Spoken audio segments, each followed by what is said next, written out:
Hey, so today I'm gonna make up some biscuit dough and I will show you how I do my biscuits dough. So first of all, I'm gonna start out with 2 cups of flour. You may use whatever flour that you normally use. Today I'm just using pastry flour in this. So we're gonna put in 2 cups. Make sure you always have extra flour when you're making biscuits because you never know exactly how much flour you're gonna need to roll them out. So we're gonna start with 2 cups of flour. And then we need 1/3 of cup of shortening or lard. I will tell you, lard will make the best biscuits. So 1/3 a cup, which is about like that. And then with this here, you want to stir in your salt. Just do a little teaspoon to a teaspoon and a half of salt. I use sea salt here. Stir that in my flour. And 1.5 teaspoons of baking powder. Here I use aluminum-free baking powder. It's a teaspoon and a half. All right, you really should stir in the baking powder and salt before you add the shortening. So I'll put the shortening up here so it's out of the way. And like I said, here I'm using lard. Lard does make the very best biscuits. If your flour is not already pre-sifted, go ahead and pre-sift your flour too. That'll make the biscuits all the more light and airy. Now what you want here is a pastry cutter, okay?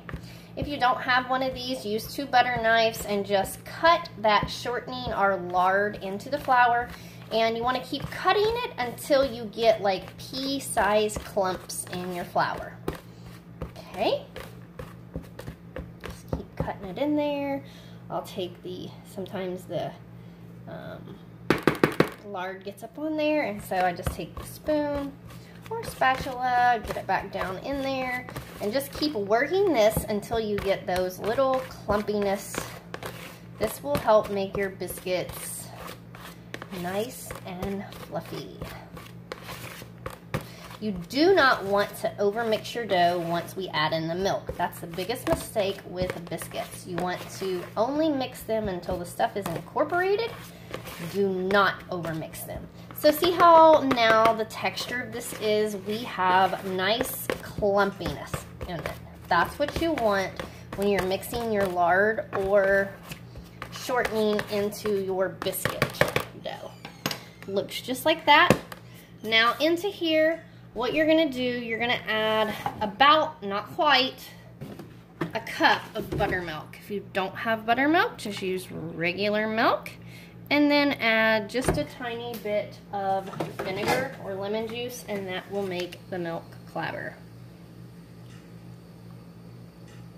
Okay.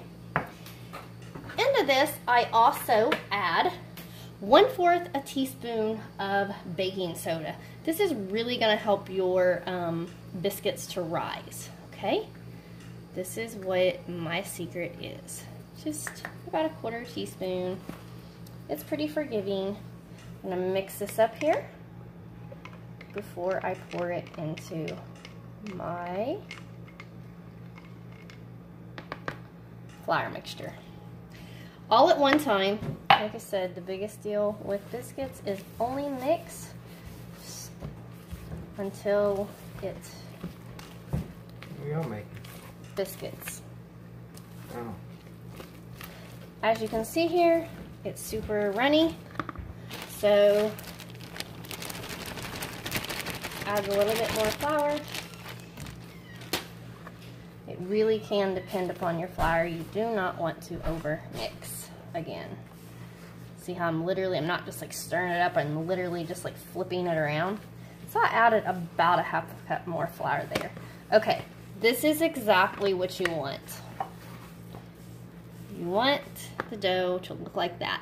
Now if you're making biscuits, go ahead and plop this out onto a floured surface. I just gently pat it down with my hands.